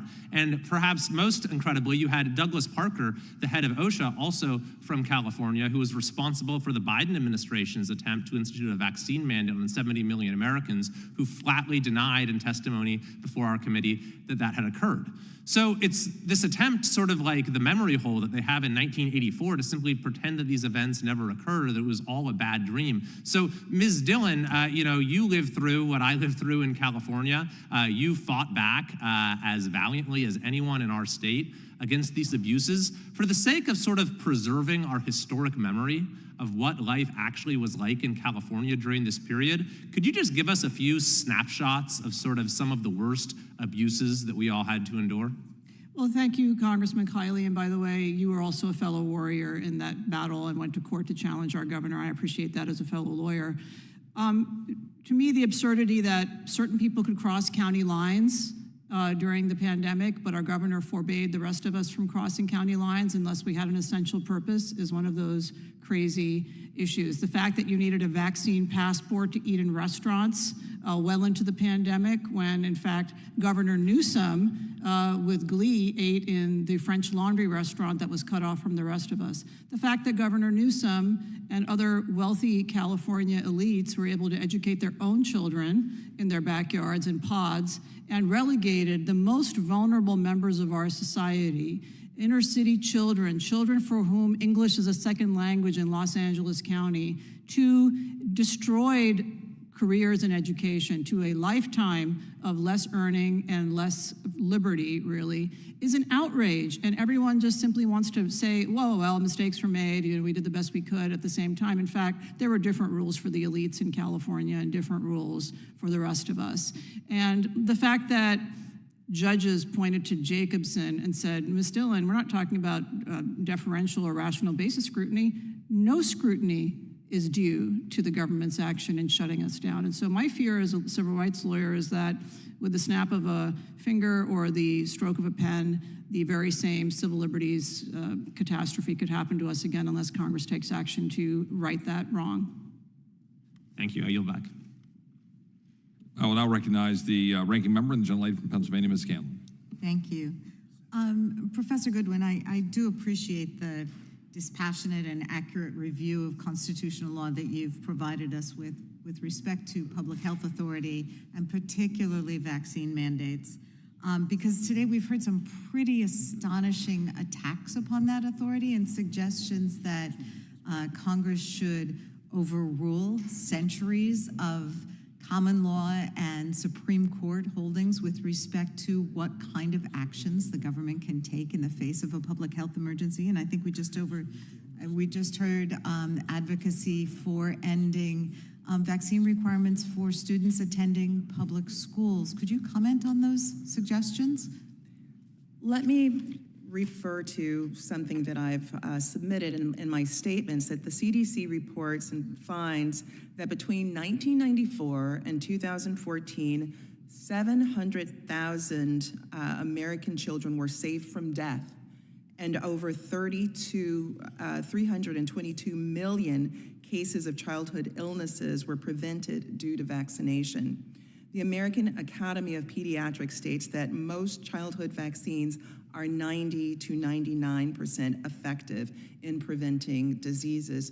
I think it's been so long that we've lived with children being able to go outside and play, being able to run, being able to have a fulfilling life, that we ignore what it was like before we had vaccines, what it was like for children who were struck with polio, what the threats were for their families, the fear, the concern. We've been able to have a flourishing life in the United States because of vaccines. They do work, they are safe, they are efficacious, and that doesn't mean that there aren't sometimes adverse results. The same could be said with seat belts. We understand the importance of there being seat belts. Does that mean that there are times in which a life might not be saved due to seat belts? Sometimes that is the case, but we know overwhelmingly millions upon Americans have been saved by seat belts and regulations that people use them.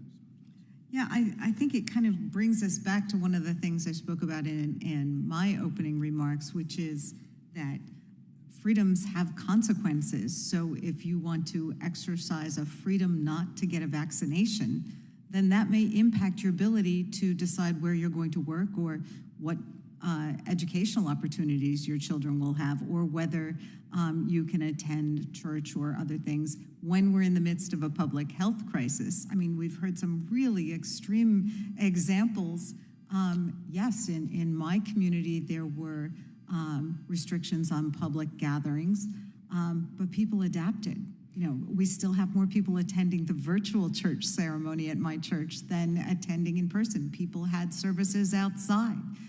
Schools adapted to online learning and implemented mask mandates. So these weren't complete restrictions on people's lives, and it's a little bit disingenuous to suggest that there weren't workarounds. Was there something you wanted to add? Yeah, well, Americans adapted because they were compassionate.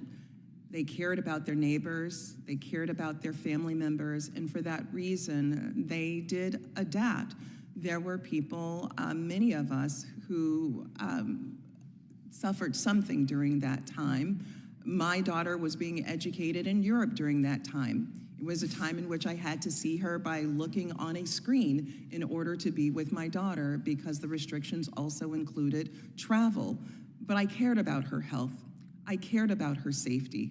I wanted her to be safe, and so that was an adaptation, and many people made them, and we've been able to come to a space where we could have a hearing such as this, where it looks like almost everyone in this room is unmasked.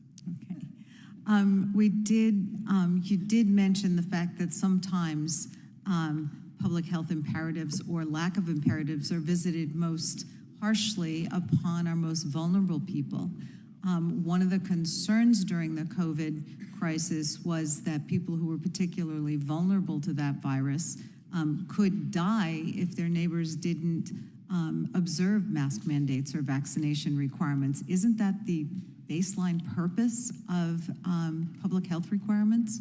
And that remains the case today. There remains individuals who are vulnerable, who are immunologically vulnerable, and who have to guard their health.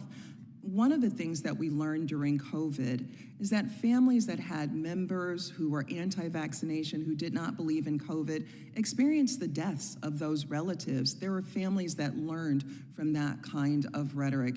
At the end of the day, what we want to do is to be able to preserve and protect as much life as possible. And at the same time, it is important that we understand civil liberties, civil rights, and how they are balanced out. And we could have that conversation. And I think one example is with Casey Hickox, and we could talk about in the Maine case. Thank you. I thank the ranking member. I will now recognize Mr. Fry, the gentleman from South Carolina. Thank you, Mr. Chairman, for having this hearing today. I think it's really important. We've examined a lot of ways in which COVID-19 was used against the American people, that bureaucratic processes were put in place to restrict the freedom of movement and freedoms in general for the American people. But I want to highlight something that I think is very essential to the preservation of our republic, and that's the right to vote. During COVID-19, processes by unelected bureaucrats were put into place to restrict the right of people to vote freely, that things were changed contrary to a state legislature, that secretaries of state were allowed to do things within their state to change the way in which people voted. And of course, a lot of that has been challenged. And despite, and quite frankly, when you look at what was changed, this was despite public health officials saying that in-person voting was completely safe.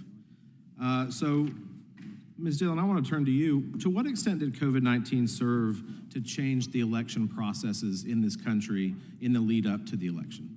Well, thank you for the question, Congressman. COVID-19 was used as an excuse by mainly Democrat lawmakers to one-way ratchet down the election integrity that we enjoy as Americans. For example, you just referred to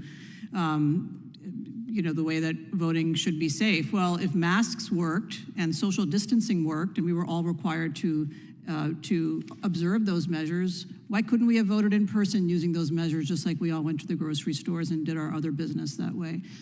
It is the fact that in combination with the fact that we have unclean voter rolls in the United States, combine that with all mail voting, and you suddenly have a system where there are millions of unaccounted ballots floating around and not tied to voters who are entitled to vote. And unfortunately, many states, right and left, red and blue, used those COVID restrictions, used the COVID restrictions as a cover to change those laws. And now that COVID is effectively over, as it was pointed out, none of us are wearing masks here today, which, by the way, the paper masks don't work anyway.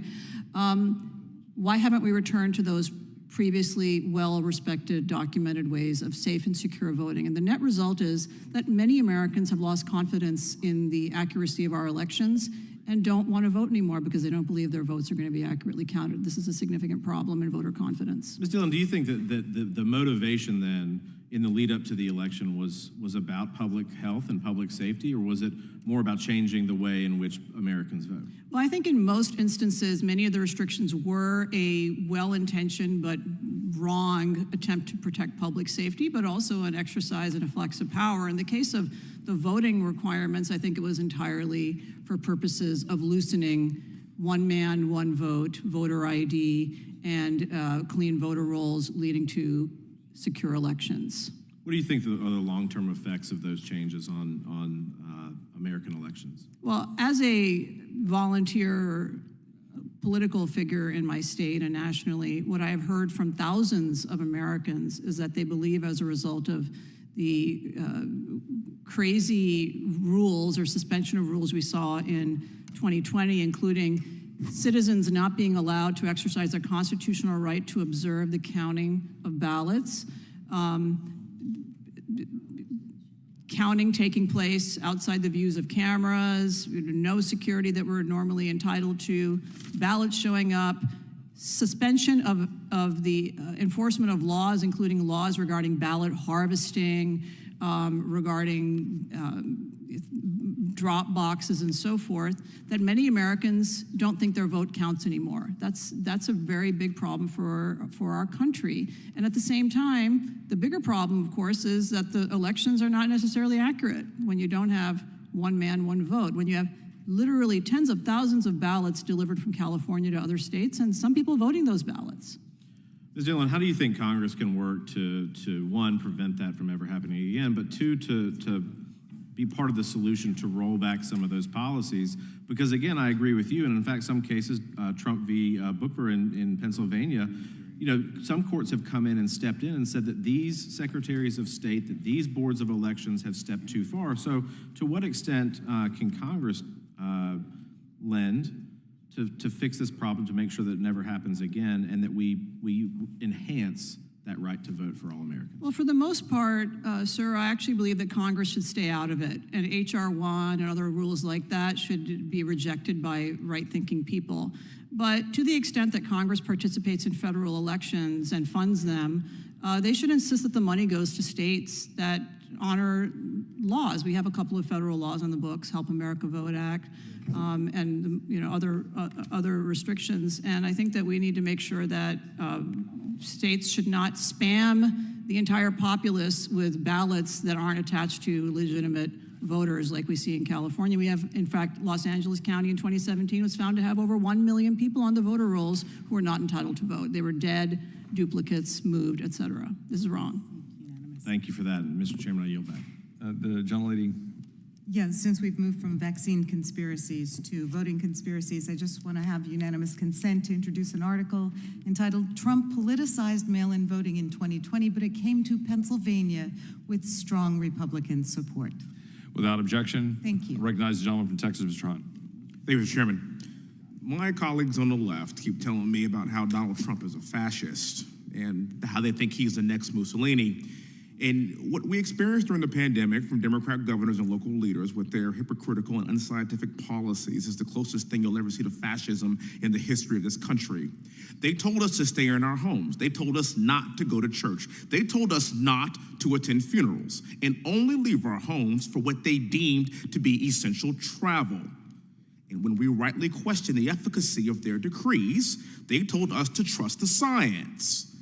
Well, I'm about to show you what real fascism looks like. I'm about to show you what their science really looks like. During the pandemic, something struck me.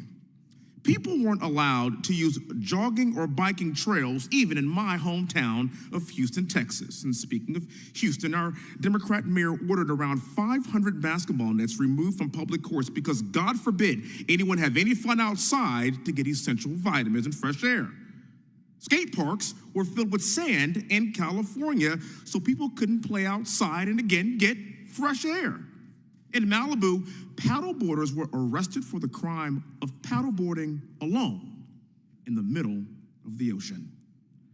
However, one group of people were exempt from lockdowns, from mandates, and apparently from the virus itself. Now, I'm of the opinion that this group of people should have their blood tested because who knows?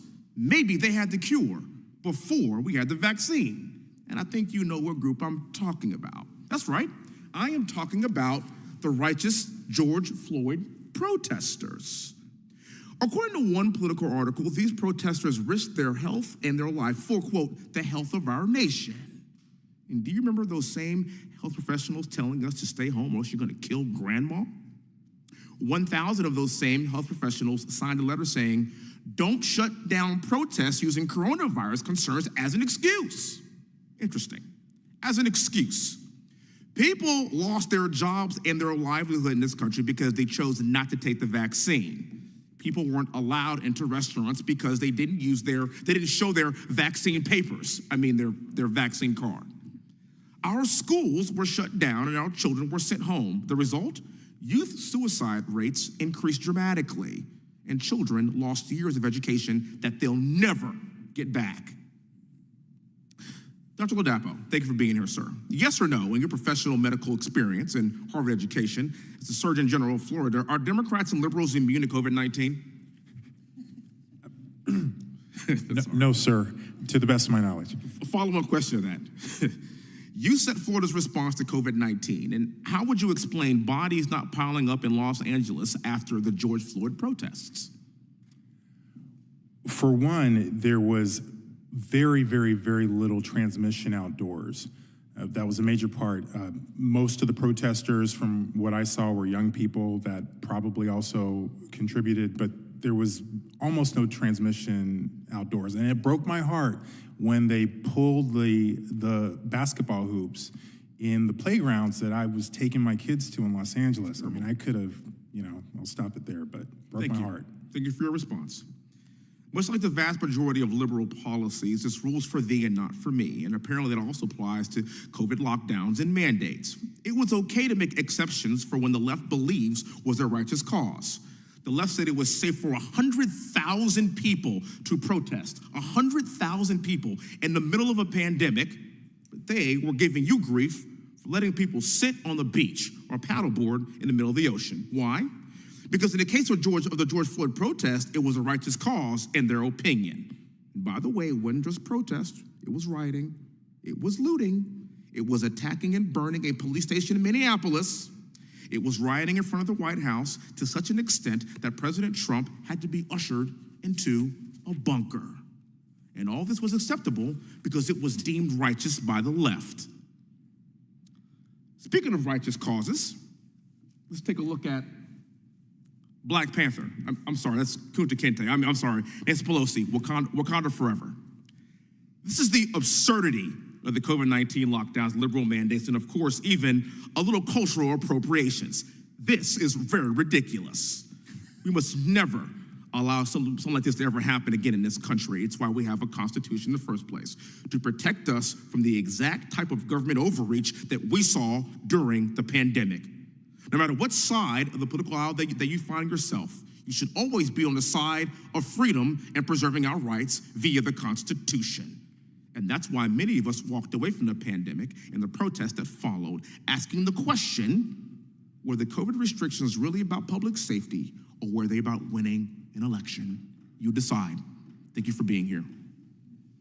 I thank the gentleman from Texas. I'll now recognize the gentleman from North Dakota.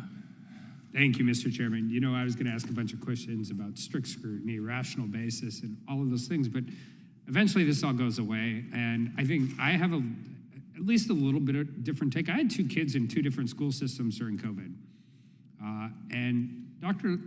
Ladapo, does COVID spread differently when you have to take half the kids out of a classroom and then let them all go to football practice together the same night? No, sir, it doesn't. And you can't wear a mask under a football helmet, but if you take your mask off in school, you will, at worst, get asked to put it on by a teacher in a different way. And more importantly, they could lose state funding, local funding if they do that. Does a mask work better in a classroom than on a football field?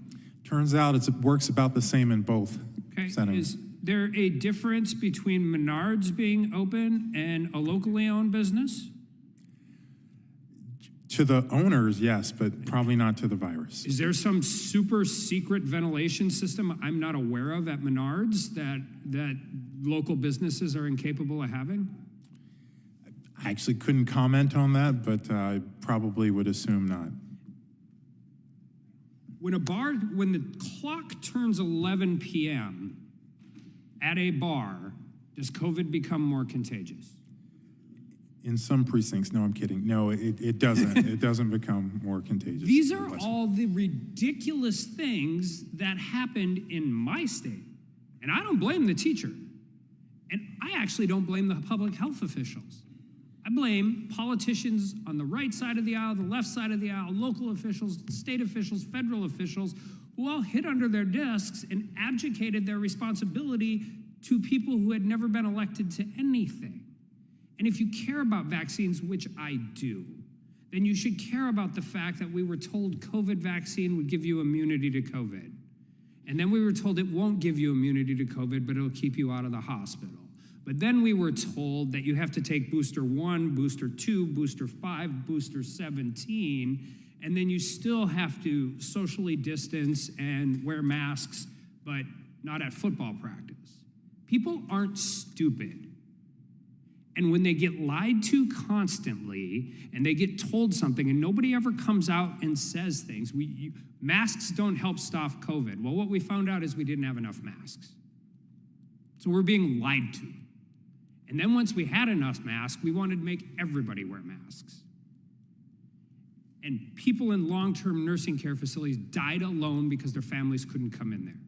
And the facility that ran it had no choice because their federal dollars were tied to it. These are all the real things that happen. So you know why we need to pass laws? So it never happens again. And I don't care about a Supreme Court case from 40 years ago or 50 years ago or 70 years ago. I care about the fact that people need to be protected because civil liberties only matter when they matter. And when you have the head health official on CNN saying, who cares about civil liberties at a time like this? Then you need your elected officials to stand up and say, we do. We do. Because that's the only time they matter. All the best free speech cases in front of the US Supreme Court are with undeniably bad people. All the best Fourth Amendment cases in front of the US Supreme Court, it's not a school teacher sitting next to the defense attorney when those cases are decided. It is because constitutional rights and civil liberties have to matter all the time, and they have to matter at our worst moments in time. Otherwise, they don't matter ever.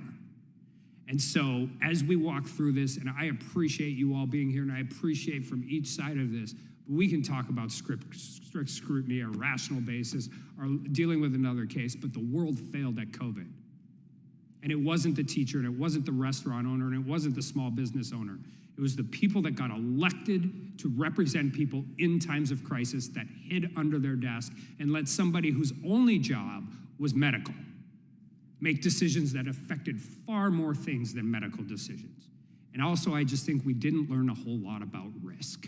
And with that, and there's a difference between the front end of COVID and after about 6 weeks, and we made the most ridiculous decisions on behalf of our citizens, and we allowed them to happen, and people looked at it and they knew they were ridiculous. You know why people don't trust vaccines as much anymore? Because they got lied to about vaccines for 2 years straight.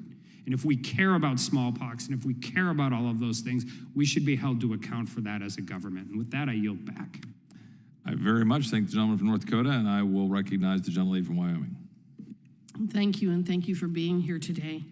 Call me a bit of a skeptic when I hear the Democrats talk about that we have to do these things just to save one life.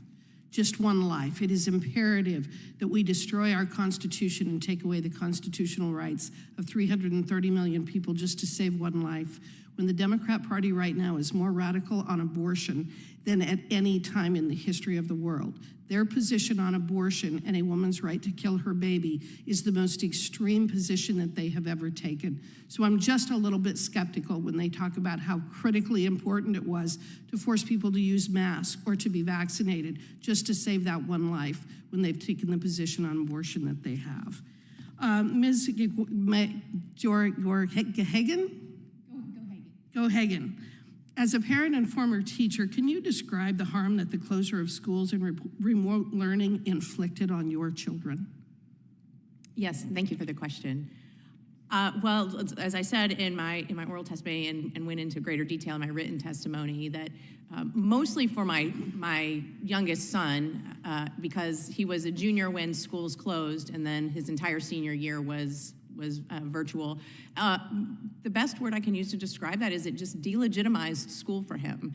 And I know it's not just him, it's many of his peers. I've talked to lots of parents. I was involved with parents in my community trying to get schools to reopen, and it's the same thing. That, and I think you can see that with the chronic absenteeism that we're now dealing with. Not only did it delegitimize school for the students, but it delegitimized it for the parents as well, because let's be honest, the parents are the ones that need to prompt their children to get to school every day, and they're not seeing the need to do that quite as much. I was just told that I think 60% of the students here, the high school students in DC, are chronically absent, that's a big problem. So that's a lot of that stems from the policy decisions that were made during COVID. Absolutely. Okay. Yes. Did you know that the declines in reading and math achievement during the pandemic were among the largest declines observed in a single assessment cycle of the National Assessment of Educational Progress program? Yes, I am very aware of that. And can you describe how students with special educational needs may have been particularly affected by school closures, mask mandates, and other COVID-19 measures? So those stories are particularly heartbreaking because the students with special needs were especially hurt by those policies, and the parents who really depended on the special education teachers who are tremendous at what they do. They were disconnected from them. I actually have a special education degree. It is very challenging to provide special education via a screen. In many cases, it's nearly impossible. Are you aware that studies have shown that wearing a face mask in school has led to an increase in anxiety and depression and a decrease in communication and socialization skills development among our students? I am aware of that, and I witness that on a very regular basis. I volunteer in a school that was actually started because their schools were closed. This is an urban school, and I walked in, and we were never masked in that school. And the students in that school who were just failing in their public schools are now thriving, but they were never masked. They're very social. They communicate. In fact, one has even testified in Frankfort, Kentucky, in front of the Education Committee. So I can see the vast difference between the students who were masked and shut out and the students who were allowed to be in person, unmasked, and fully children. That's an excellent observation to make. And as a civil rights attorney, I think one of the things that was so stunning to me was how readily our elected officials and even our unelected officials were willing to go down the road of absolutely ignoring every aspect of the Bill of Rights by claiming that this was an emergency. And while I think for the first couple of weeks, people could understand, we didn't quite know what COVID-19 was. We didn't know how it was going to affect us. We didn't know what it was going to do. But pretty quickly, we figured it out.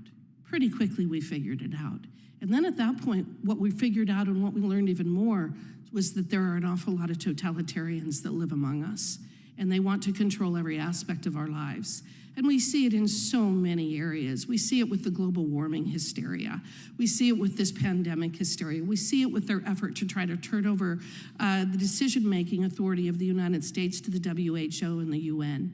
I want to thank all of you for coming here today, being willing to testify, being willing to make sure that the historical record is accurate, because we can't prevent something from this like this from happening in the future unless we're prepared for it. So thank you for being here, thank you for being in the fight, and thank you for working to protect our civil liberties, unlike so many others on the other side who are unwilling to do that. Thank you. I thank the gentlelady from Wyoming, and I certainly want to thank all of the witnesses. If you notice, we've been scurrying around. We've got votes that have been called, so we are going to be running over to the floor to catch our votes, which are about to close out over there. This concludes today's hearing. We thank the witnesses for appearing before the committee today. Without objection, all members will have 5 legislative days to submit additional written questions for the witnesses or additional materials for the record. I also want to make clear, I think it was Ms. Ballin had made a consent request. She started asking a question, and I didn't say without objection. Without objection, her consent request is in the record. So with that, the hearing is adjourned.